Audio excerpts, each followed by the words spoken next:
예. 자, 두 번째 시간 들어갑니다.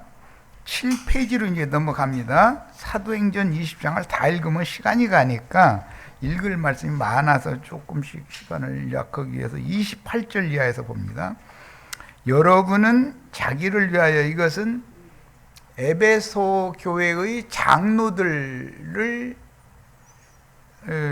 모아가지고 하는 말에 바울 사도가 이제 이미 앞에 보면은 이번에 예루살렘에 올라가면 좋지 않은 일이 있을 것이다 라는 이제 말을 들었기 때문에 그걸 염두에 두고 지금 하는 말이에요. 여러분은 자기를 위하여 또는 온 양떼를 위하여 삼가라. 성령이 그들 가운데, 온 양떼들 가운데, 그 말이죠, 여러분을 감독자로 삼고 그랬어요. 이건 장로들을 얘기하는 말인데, 장로들이 직무가 두 가지가 있는 거예요. 하나는 어린 양들을 먹이는 거죠. 하나는 자란 양들을 치리하는 거예요. 치는 거예요. 양면이 있는 거예요. 이것을 생명 안에서 왕노릇 한다, 이렇게 표현을 하는 것이고, 그 생명 안에서 왕노릇 한다라는 말은 목회자라는 용어인 포이메노스 같은 단어인 거예요. 그 의미를 잘 아셔야 돼. 계시록 20장 4절로 6절, 그 생명 안에서 1000년 동안 또는 세세토록, 22장에는 세세토록 왕노릇 하는 말씀도 나오는데, 거기에 말하는 왕노릇 한다라는 말은 목회를 한다라는 말이에요. 영혼 세계에 가서 목회를 하는 거예요. 우리 형제 자매님들 다 영원한 목회자들이 되는 걸 추구하는 거예요. 그러니까 하나님이 자기 피로 사신 교회를 보살피게 하셨느니라. 이 생에서는 하나님이 자기 피로 사신 교회가 성경이 말하는 교회인데, 예배당 건물이나 성당 건물을 하나님이 피로 사신 건 아니잖아요. 내가 떠난 후에 사나운 이리가, 이것은 양의 탈을 쓰고 오나, 예수님이 이미 예언을 했죠. 속에는 노력하는 이리들이다. 그래서 그건 다 다른 복음을 전하는 자들이고, 다른 예수를 믿게 만들고 다른 영을 받게 하는 자들이잖아요. 여러분에게 들어와서 그 양떼를 아끼지 아니하며, 지금 기독교계가 이런 현상이 온 거예요. 콘스탄티누스로부터 시작해서 이제 종교개혁을 했을지라도 루터와 칼뱅, 그 신처럼 떠받들고 있는 그 사람들의 조직 진학을 이수해 가지고 안수받은 사람들이 전부 사나운 이리가 될 수가 있다는 거예요. 또한 여러분 중에서도 제자들을, 사도가 세운 장로들인데, 감독자들인데, 그들 중에도 제자들을 끌어 자기를 따르게 하려고 어그러진 말을 하는 사람들이 일어날 줄을 내가 아노라. 이게 왜 그러느냐, 제사장 직분에 대해서 너무 인간적인 야망, 야심, 자기에게 설사 주님이 면류관을 줬을지라도 그 면류관을 보좌에 계신 주님 앞에 벗어서 반납을 할 줄 아는 사람이래야 주님께서 그를 귀히 여기실 거 아니냐 이 말이야. 오면서 우리 이제 자매하고도 이제 이런저런 대화를 했는데, 교수님이 박사급들을 이렇게 와서 이제 연구실에서, 실험실에서 이제 연구하게 하고 나도 제일 중요한 것은 누군가를 자기가 죽기 전에 또 교수를 세워놓고 죽어야 자기 임무를 다 하는 거잖아요. 그런데 그 많은 박사들 몇 명들 중에 한 놈이 엉뚱한 생각을 가지고 있으면 국가의 프로젝트를 받아가지고 큰 어떤 문제를 지금 실험실에서 연구를 하는데, 그 중에 어떤 한 사람이 다른 생각을 가지고 있으면서 겉으로는 일 잘하는 절수가 있죠. 이렇게 되면 국가에서 교수님이 받아온 거액의 돈이 소요되는 프로젝트 전체가 다 망가뜨려진다 이거예요. 일사불란하게 여러 그 학자들의 재능에 따라서 각각 그 교수님을 맡겼을 거 아니야, 일을. 그럼 자기 일을 충성되게 해야 되는데 엉뚱한 생각을 가진 사람이 가끔 끼거든. 세상 나라도 그렇고 매사가 다 그래. 특히 교회 생활에도 아니 겉으로는 아주 말씀 다 알아듣고 그냥 충성하는 것처럼 이러고 있다가 나중에 가서 돌았을 때 엉뚱한 소리 하면 이거 사람 참 곤란해. 우리 지체들은 절대 그런 일이 없기를 바라요.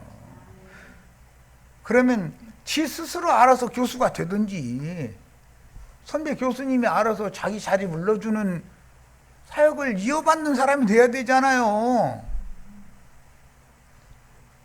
자기가 뭐가 이 교수님 끌어내리면 내가 그 자리 갈 것 같아죠. 안 되는 거예요. 그게 안 되는 거예요, 절대로. 이런 걸 알아야 돼. 왜 그러느냐? 하나님은 질서의 하나님이기 때문에 질서를 얼마나 엄격하게 보는지를 이걸 배워야 되거든.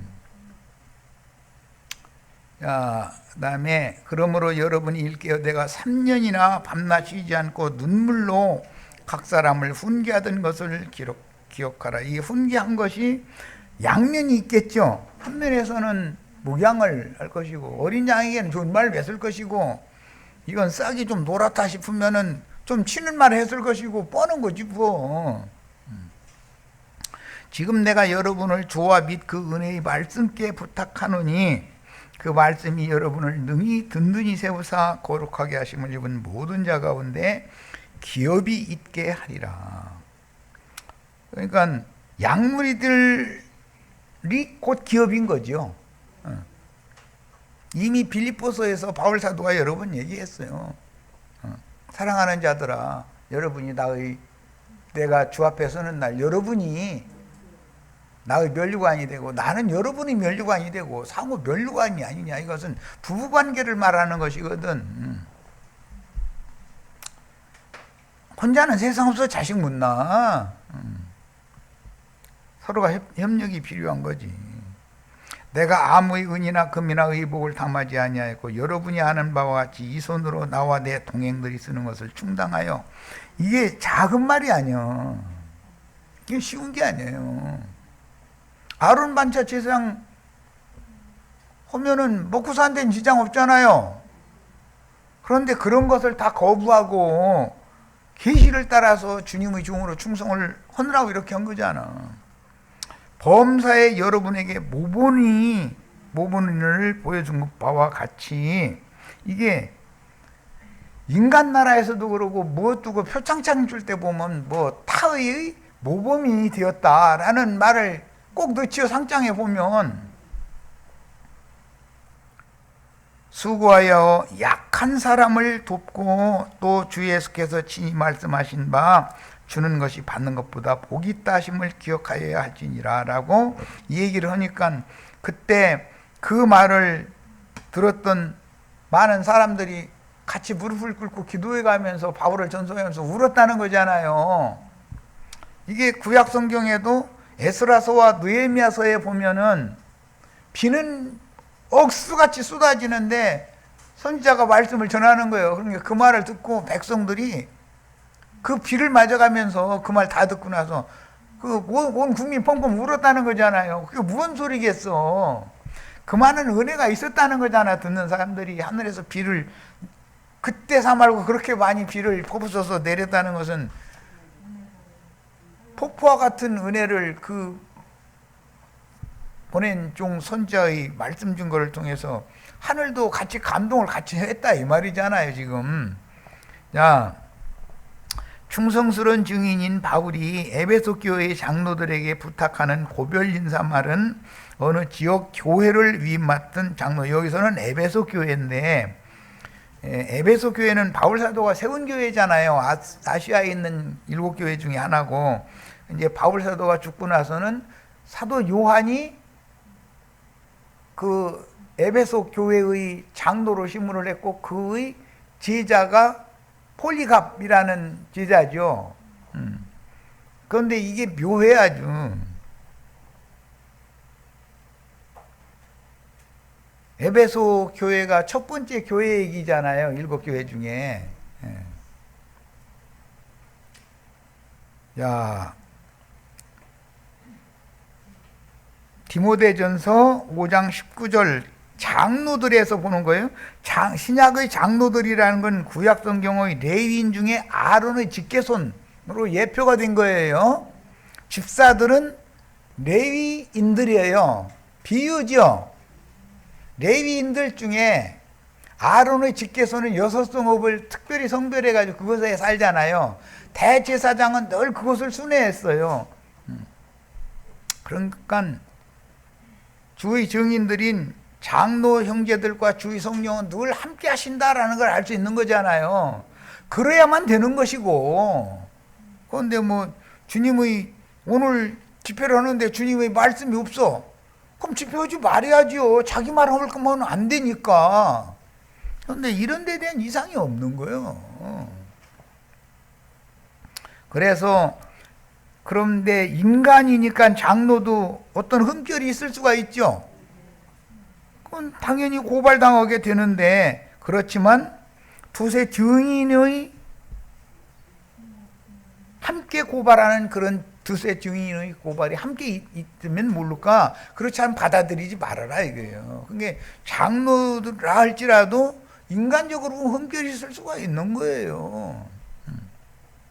함부로 장로를 참수하고 비판하고 다니고 이렇게 하면 안 된다는 거죠.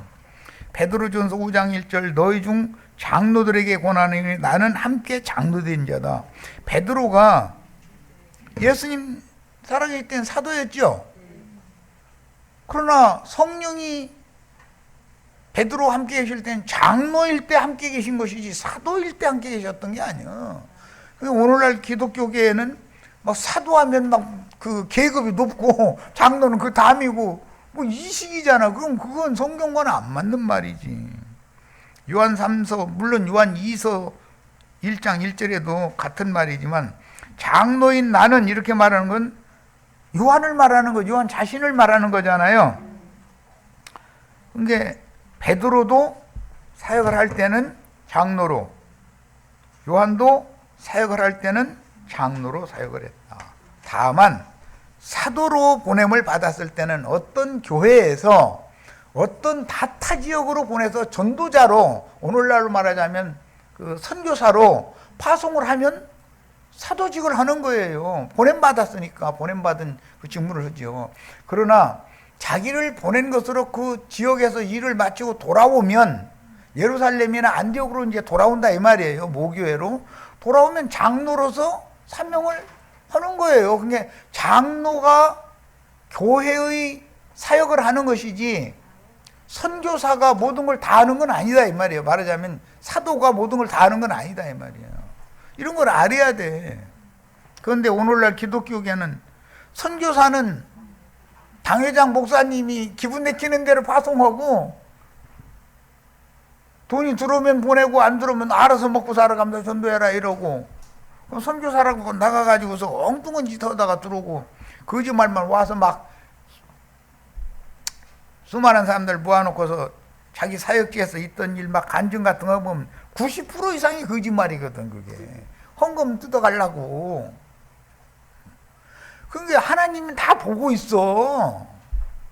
그런데 이제 막 어떤 예배당 이런 데서 뭐 막 내가 이거 들은 얘기인데 이건 내가 직접 경험한 건 아니고, 여의도 순복음교회 조용기 목사가 중국 선교를 한답시고 선교사들을 파송을 했는데 몇 년을 그걸 하고 나니까 그 사람들이, 선교사들이 오면 이번에는 돈 얼마 갖고 왔느냐고 노골적으로 그랬다는 거예요. 복음을 들으러 모이는 게 아니에요. 선교사가 왔다 그러면 여기도 순복음교회에서 돈을 한 보따리 보냈겠다. 그 생각만 가지고 그것만 단물만 빨아먹으러 오는 거예요. 그게 전도예요? 그래 하면서 막 주보에다가는 중국에 무슨 교회 선교사 몇 명 보냈고 막 이러고 앉았는 거예요. 그게 다 사기요, 사기.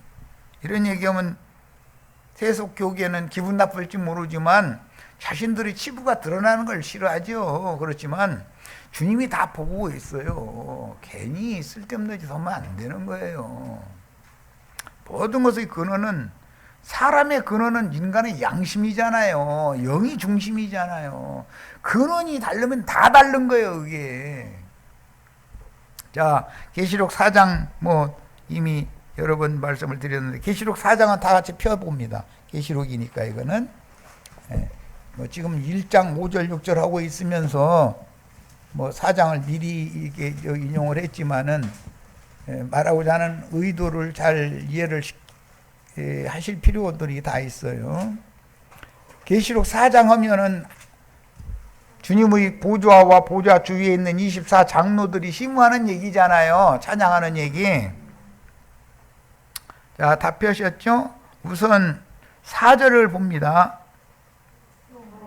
또 보좌에 둘려 24 장로들이 24 보좌들이 있고 그 보좌들 위에 24 장로들이 흰옷을 입고 머리에 금관을 쓰고 앉았더라. 이미 나는 이걸 여러 번 인용했어요. 그런데 마지막에 가면은 머리에 있던 금면류관을 받나 보죠. 보좌 가운데 계신 분한테. 보좌 가운데에 있고 보좌들이 있잖아요, 주위에. 우리는 보좌 가운데 앉을 수 있는 건 아니죠. 보좌 주위에 많은 보좌들이 있는 거예요. 그 보좌 중심에 앉은 분이 이 생에 사는 동안에 영광의 관을 쓰신 것이 아니라 고난의 관을 썼죠.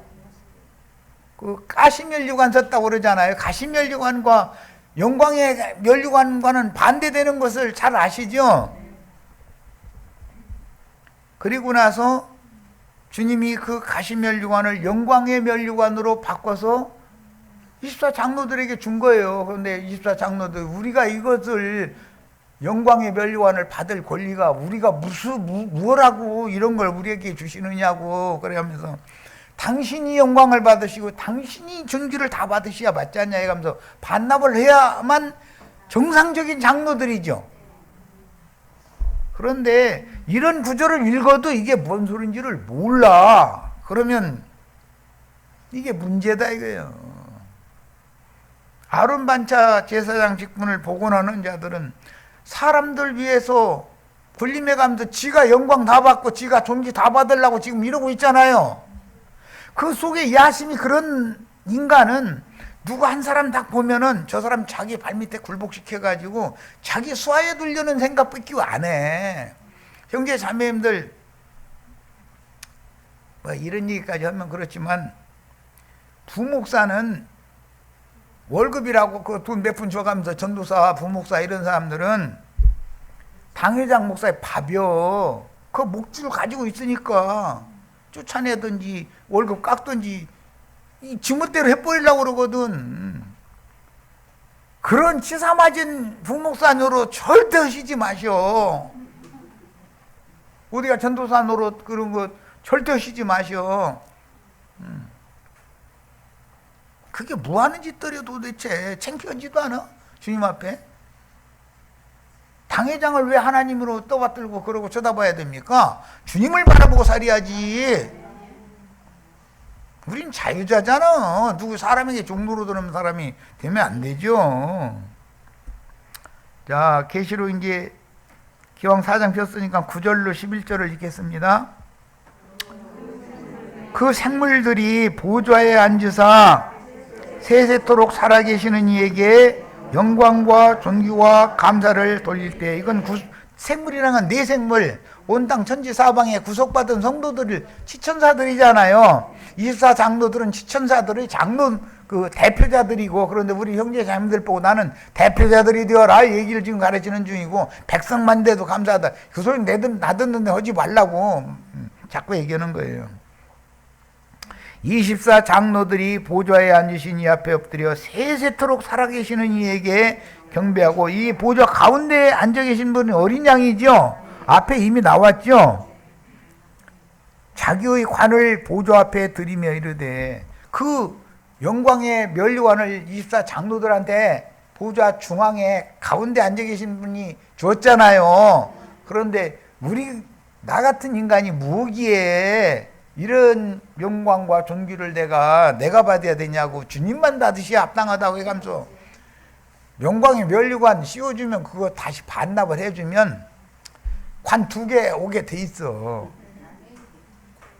그런데 이거 조금 모질하는데요 해가면서 이거 하면은, 그래? 그러면 무거운 거 줄게 해가지고 고개 삐뚤어지게 만들어. 금관 무거운 거.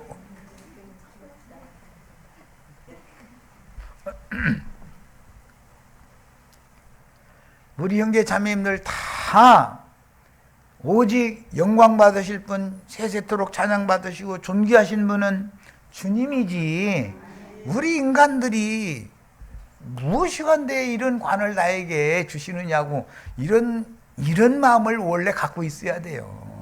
그 양심, 그 중심을 보면 알아. 인간들 속을 벌써 하는 짓거리 보면 알잖아. 태도, 눈빛만 봐도 아는데 뭐 눈 함부로 막 깔고 뭐 이러고 사람 깔아보고,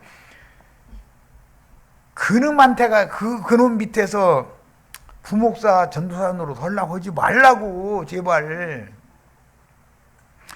주님께 영광의 면류관 받으시고 영광과 존귀를 주님이 주시는 걸 받으신 다음에, 그건 뭐 5달란트, 2달란트, 뭐 1달란트 줬다 이렇게 비유지요. 그게다 계산하는 날은 내놔야 되잖아. 받은 것을 주님 앞에 도로 내놓고 계산을 해야 될 거 아니요. 그러면 주님께서는 그 외에 가외에 더 준다는 거예요. 다 꼭 그렇게 되시기를 바래요. 이런 말도 못 알아들으면 나도 폭폭이야 아주. 세상 교회에 나가서 무슨 목사 되겠다 뭐 이런, 나는 너무 황당하고 웃겨. 사람이 속이니 저것밖에. 아니 그래도 날짜리나 먹고 배울 만큼 배운 사람들이, 대학물이라도 먹은 작자들이 말이야, 왜 저렇게 소견이 저럴 것밖에 안 될까 싶고, 성경을 이해하는 관점이 어떻게 그렇게 탁 막혔나 싶고, 나는 기가 막혀 그런 소리 들으면.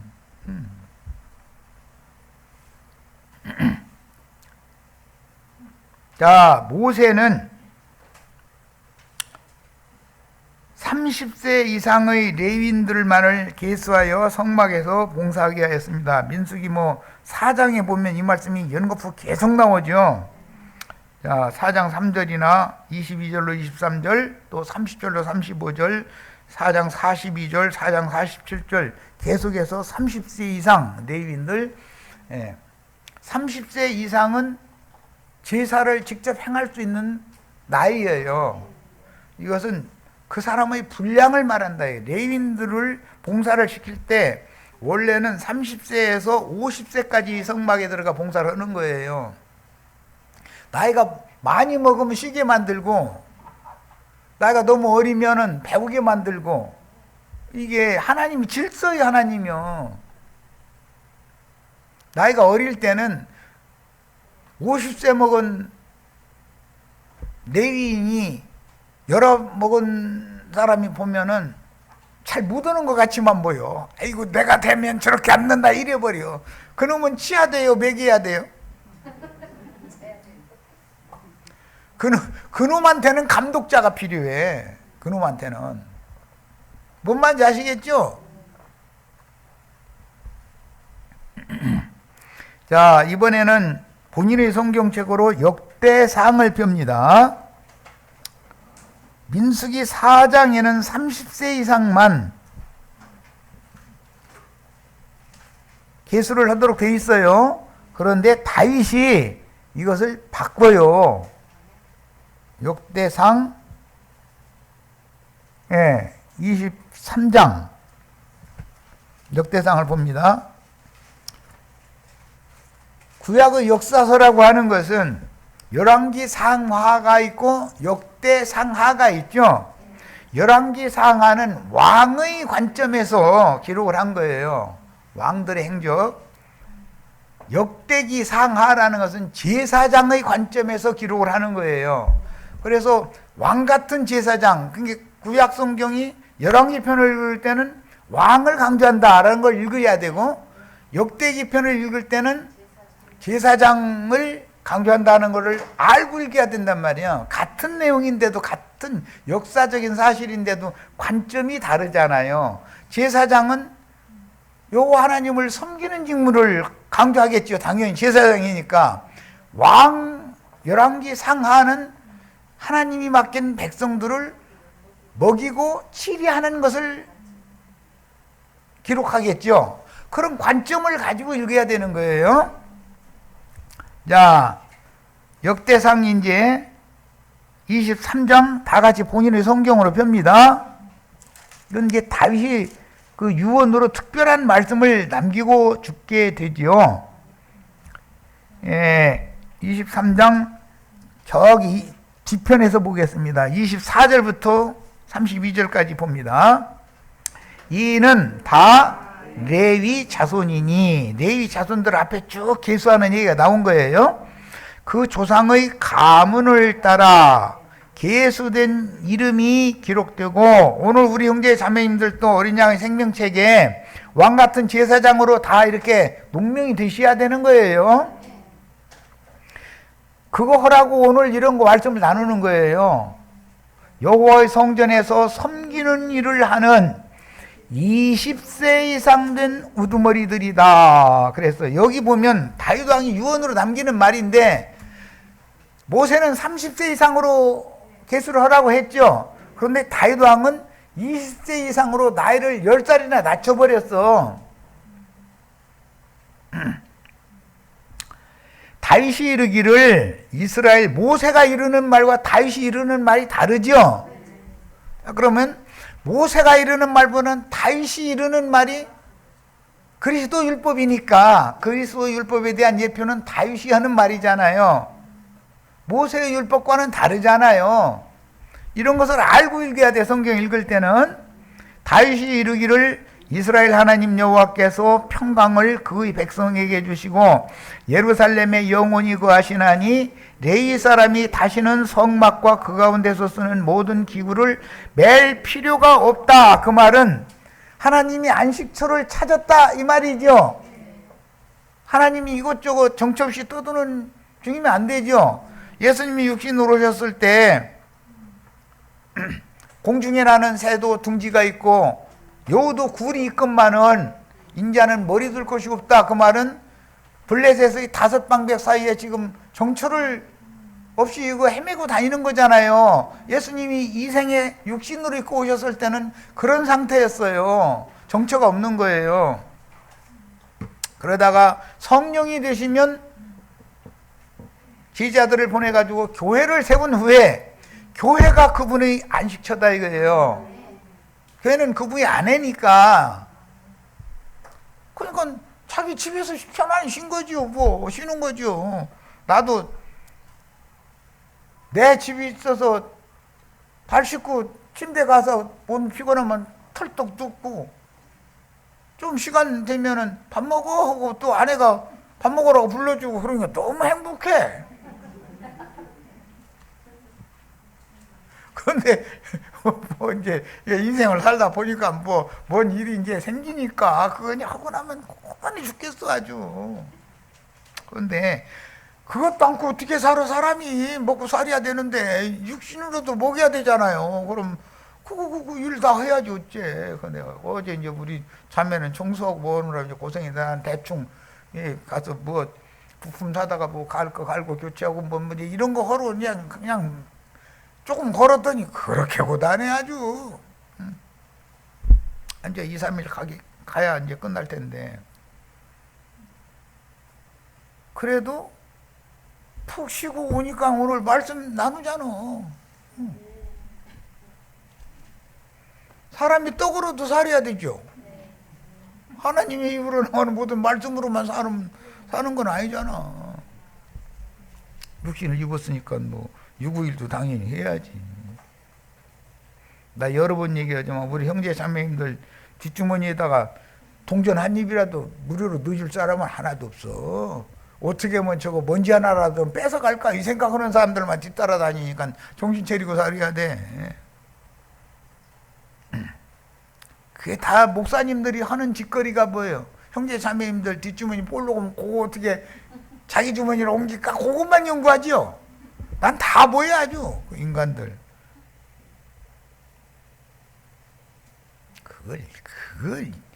그렇대요. 그걸 하겠다고 저러니 나 정말. 영원히 거하시나니 레위 사람이 다시는 성막과 그 가운데서 쓰는 모든 기구를 맬 필요가 없다. 이것은 여호와 하나님께서 안식할 처소를 삼으셨다, 취했다, 교회가 세워졌다 그 말이겠죠? 자, 한지라 다윗이 유언대로 다윗이 이런 유언을 남긴 거예요. 레위 자손은 20세 이상으로 계수한다. 모세의 율법 말씀은 30세 이상 계수해야죠. 그런데 다윗은 10살 낮춰가지고 계수법을 바꿔버려 20세 이상으로 계수하는 거예요. 이 말씀에 따라서 신약 성경에 보면 청년 이상으로 장년까지 계수가 되잖아. 별도로 어린아이가 되면 안 되는 거예요. 하나님의 백성이라도 청년 이상 하나님의 말씀을 읽고 아는 지식이 충만해서 어떤 원수가 미혹의 말을 하면 성경 몇 장 몇 절 딱딱 될 수 있어야 된단 말이야. 이 사람이 강한 영을 가진 사람이잖아요. 군사의 영을 가진 사람이에요. 하늘 군대의 영을 받은 사람이에요. 야, 다윗의 유언대로 레위 자손은 몇 살부터 계수한다? 20세로 계수하는 거예요. 그 직분은 아론 자손을 도와서 여호와의 성전과 뜰과 골방에서 섬기고 또 모든 성물을 정결하게 하는 일 곧 하나님의 성전에서 섬기는 일과 또 진설병과 고운 가루의 소재물 곧 무교 전병이나 과자를 굽는 것이나 반죽하는 것이나 또 모든 저울과 자를 맡고, 이 계량형기라는 것은 예수 그리스도의 절대법을 말하는 거예요. 그걸 상징해요. 아침과 저녁마다 서서 여호와께 감사하고 찬송하며 또 안식일과 초하루와 절기에 모든 번제를 여호와께 드리되 그가 명령하신 규례의 정한 수요대로 항상 여호와 앞에 드리며 또 회막의 직무와 성소의 직무와 그들의 형제 아론 자손의 직무를 지켜 여호와의 성전에서 수종드는 것이더라 그랬어요. 20세 이상 30세 되기 전까지는 뭐를 하는 거라고요? 수종드는 거예요. 수종. 네. 자, 사도행전 13장 본인의 성경책 찾습니다. 사도행전 13장 5절이던가? 거기 실로아노를 수종자로 두는 얘기 나오죠. 사도행전 13장 15장이던가 참. 사도행전 15장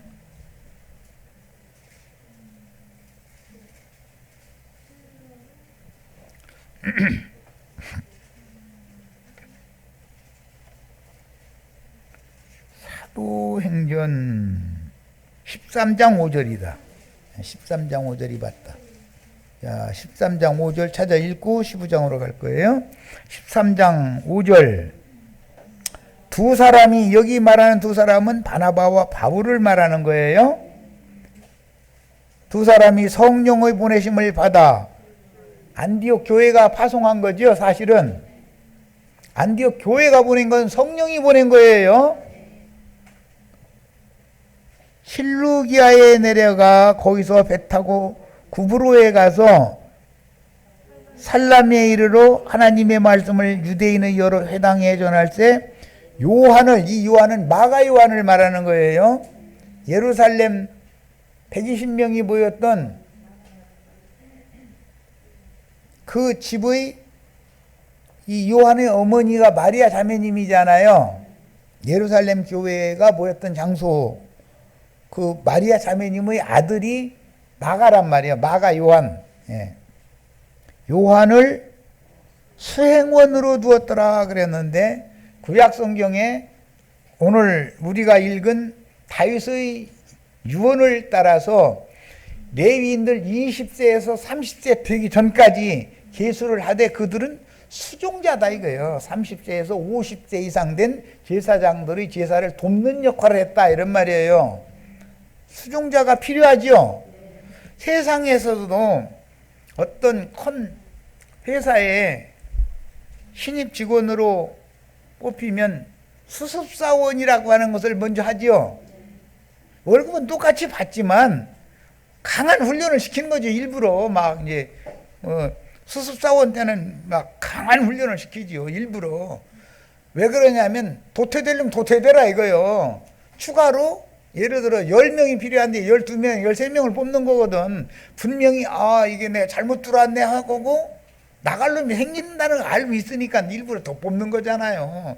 이런 걸 알면 이를 악물고 따라 붙어야 되는 거지. 그런데 아이고 내가 취직 잘못했구만 삼성 했었더니 겨우 내가 이직하려고 삼성에 들어왔어 이러는 놈들이 생기거든. 회사는 일부러 뻔히 알면서 높은 사람들은 일부러 뻔히 알면서도 강훈련을 시켜버리는 거거든. 그 수습사원 때. 그때 도태되는 사람들이 나오라는 거예요. 왜? 그 사람들 감안해서 더 뽑았으니까 일부러. 그렇게 하는 거거든. 그러고 나면 그 사람이 그 회사에 남은 사람이 충성하고 봉사하게 돼 있는 것이고 도태될 놈들 만약에 회사에 그냥 그대로 채용했다가는 회사 해코지만 하고 도둑질 해먹을 것은 없나 싶어가지고 딴 생각만 갖고 있고 이게 사람 잘못 뽑은 거죠. 그렇게 되면 나 같아도 그런 놈은 안 뽑아. 이게 교회 생활에는 반드시 이게 있다는 걸 아셔야 돼. 주님께서 가외로 더 뽑는구나. 그러나 자기 스스로 내가 이러려고 이거 가서 말씀드려? 이러고 자기 속에 감춰놓은 것 때문에 튀어나가는 놈이 생기거든. 그거 안 생기면 재미가 없어. 교회도 아니고. 오직 오면 아시아에 있는 모든 자들이 다 나를 버리고 떠났다. 그러나 내가 그들에 대해서 원망하거나 그렇지 않는다. 이미 다 각오하고서 그게 한 일이니까. 충성스러운 종으로 보냄받았던 주님도 썰물 나가듯이 다 떠나가는 것 이미 다 알고 한 일이야. 들을 자가 많지 않다라는 걸. 사도들도 똑같아. 나도한 형제라고 뭐가 다를 거예요. 나도한 형제 만나고 떠나간 사람이 여기 모인 숫자보다 훨씬 많아. 다 속으로는 한 가닥 다 하는 사람들이 내가 가만히 나중에 뒷소리 들어보면 한 가닥씩 다 하는 사람들이야. 그러다 돌아가시는 수밖에 없어. 억지로는 못해. 질서의 하나님이 지혜로운 거. 성경 율법에 보면 자기의 분수가 실제 자기가 생각할 때 100이면 80이나 70으로 해야 맞는 거죠. 그런데 120을 꼭 잡아. 그 신기하더만.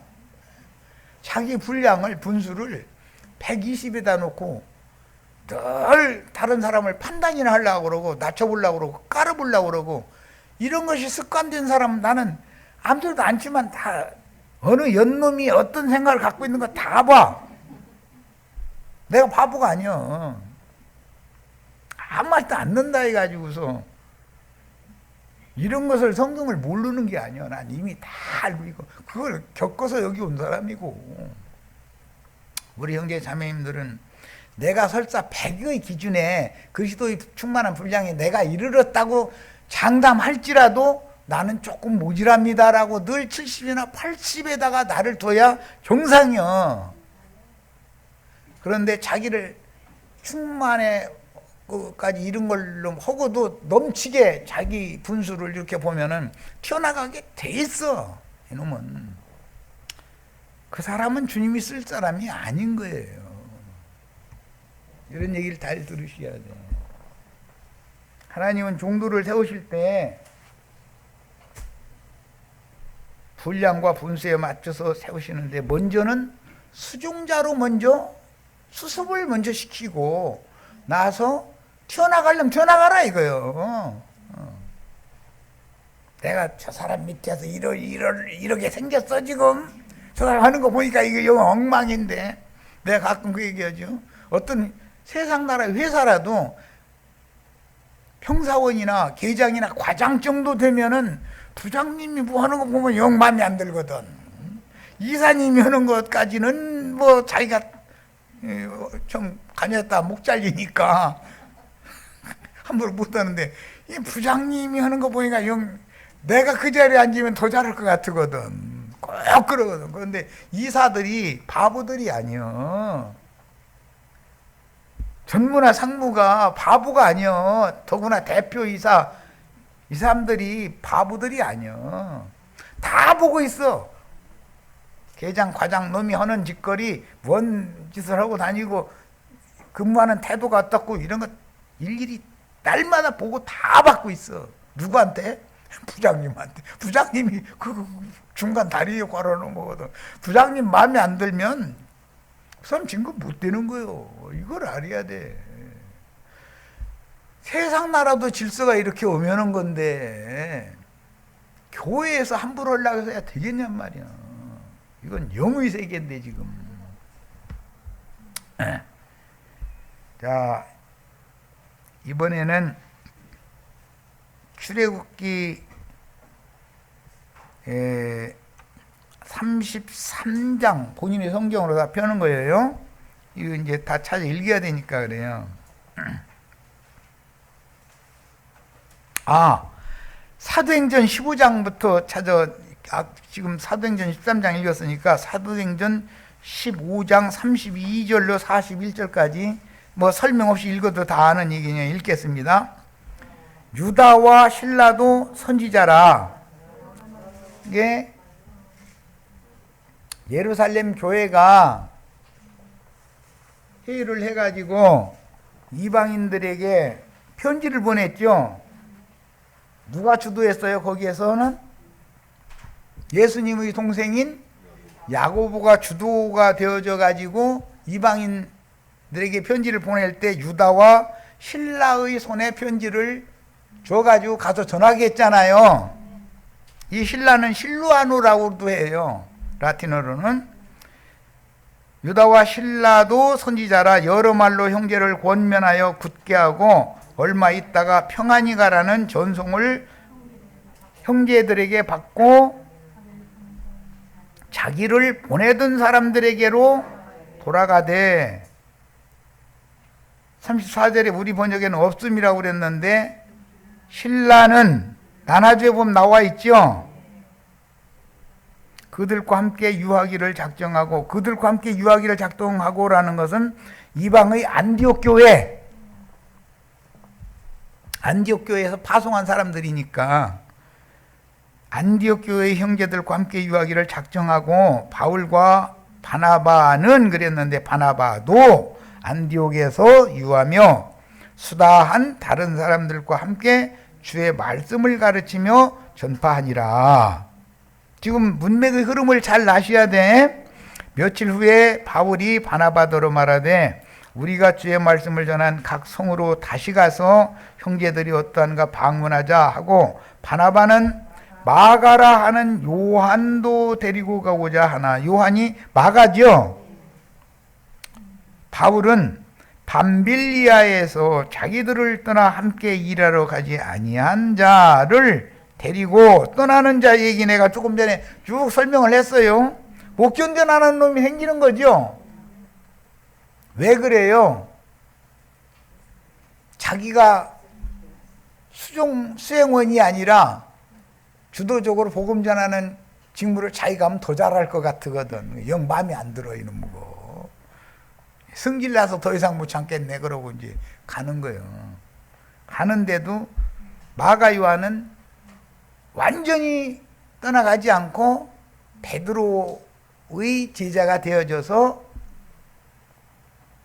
나중에 이제 쓰임을 받게 되죠. 마가복음을 쓰게 될 때는 베드로 복음이라고 그러잖아요. 마가복음 보고는 그것도 다 이런 사연이 있는 거예요. 베드로를 만나서 베드로에게 순종해 가면서 말씀을 받고 그 사람 밑에 가서 수종을 해야 되는 사람이니까 하나님이 베드로한테 보낸 거죠. 너는 바울 밑에서 이방인을 위하여 그 쓰임 받을 제목이 아니다. 이게 할례자들에게 복음을 전하는데 베드로가 죽으면 대를 이어서 해라라고 하나님이 다 안배하신 거죠. 그것이 옳지 않다. 이건 바울이 하는 말이에요. 그런데 서로 심히 다퉜다. 바나바는 자기 생질이잖아.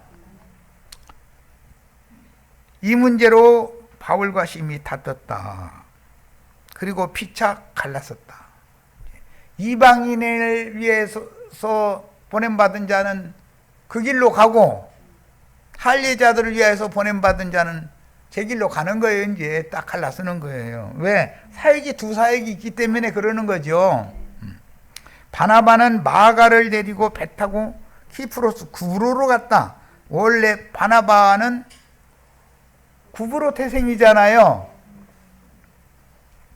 바울은 실로아노를 수종하는 자로 택한 후에 형제들에게 주의 은혜의 부탁함을 받고 떠나서 수리아와 오늘날은 이제 시리아라고 그러는데 길리기아로 다니며 교회들을 견고하게 하니라. 출애굽기 33장 11절 본인의 성경책으로 찾는 거예요.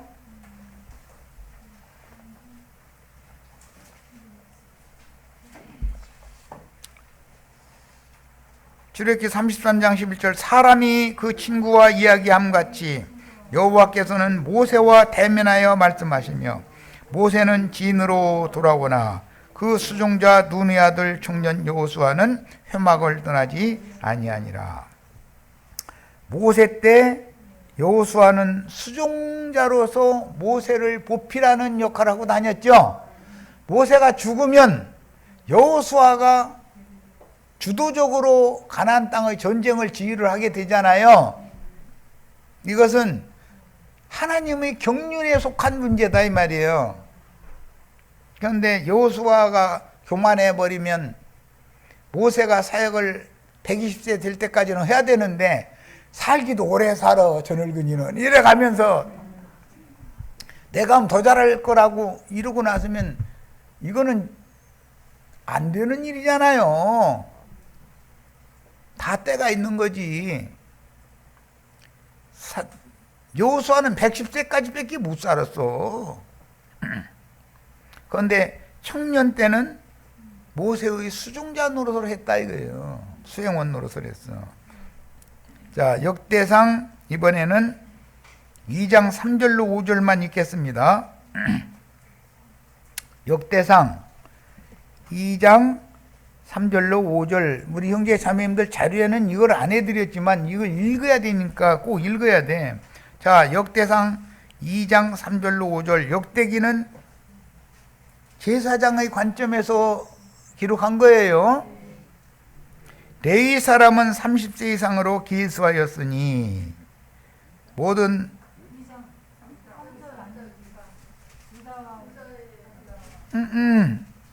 3절로 5절.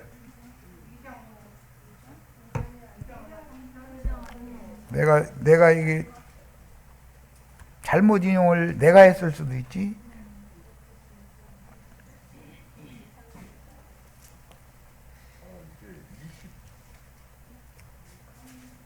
역대상 23장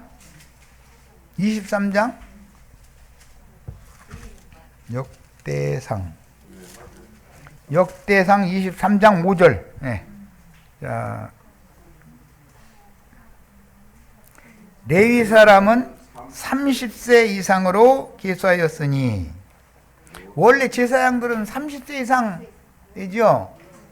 요셉이 애굽에서 총리가 될 때가 30세잖아요. 17세 때 종으로 팔려갔다가 30세 때 총리가 되죠. 거기에서 왕이나 제사장을 세울 때는 반드시 30세가 돼야만 세우는 것이 율법이 된 거예요. 레위 사람은 30세 이상으로 계수하였으니 모든 남자의 병수가 3만 8천 명인데 그 중에 2만 4천은 여호와의 전 사물을 보살피는 자요 6천은 유사와 재판관이요 4천은 문지기요 4천은 다윗이 찬송하기 위하여 지은 악기로 여호와를 찬송하는 자라. 예, 이렇게 이제 기록이 됐어요. 그러니까 실제는 30세 이상 계수가 되어야만 맞는 거죠. 왕권이 된 이스라엘의 왕이 된 다윗이 소년 목동 다윗이 30세 때 예루살렘 왕으로 등극을 했죠. 이것은 왕 같은 제사장 말할 때 왕이나 제사장은 30세가 되어야 정식으로 직무를 할 수 있다 이 말이에요. 그런데 그 30세가 될 때까지 무조건 그대로 길러놓는 건 아니다 이 말이에요. 소년 때 17세 소년 때 모진 고생을 강제로 시켜가지고 인생 경험을 한 다음에 13년 동안 배울 만큼 배워야죠. 그런데 그 13년 동안 내가 이거 하려고 삼성에 들은 줄 알아 해가면서 전화 가서 나중에 실업자 노릇하는 사람들도 꽤 많죠. 그럼 돼야 안 돼요? 수습사원 때 잘해야 돼. 그러니까 나도 형제가 말씀 가르칠 때 우리 형제 자매님들 수습사원 노릇 잘하라고 하는 말이요. 교만해져 버리면은 잘할 것 같으지. 본인이 하면 더 잘할 것 같으지. 그런데 그렇게가 안 되는 거야. 압살롬이 생각하면 지 아버지 햇사람 마누라 뺏어 살고 말이야. 내가 왕이면 나는 그 짓은 안 해. 그런데 그 짓은 안 해 한 놈이 아버지 여자를 10명을 뻔했어. 뭔 소리인지 아시겠어요? 그 왜 그랬다고 했어요? 하나님이 그를 죽이기로 작정했기 때문에 그렇게 된다는 거예요. 그게 세상 말로도 죽을 놈은 저 죽을 짓을 지가 골라가면서 하는 거거든. 사람들이 보면 뻔히 보이는데 다른 사람이 보면 그런데 그 사람이 나를 몰라보고 그러는 거라고 생각하는 거야. 참 그거 보면 인생사도 참 신기해. 자, 훗날 레위에게는 세 아들이 있었는데 게르손과 고핫과 무라리라고 하는 세 아들이 있었죠. 훗날 그들은 다윗에 의하여 24반열로 나누었죠. 자, 그 24반열은 계시록 4장의 24장로에 대한 모형이었던 거예요.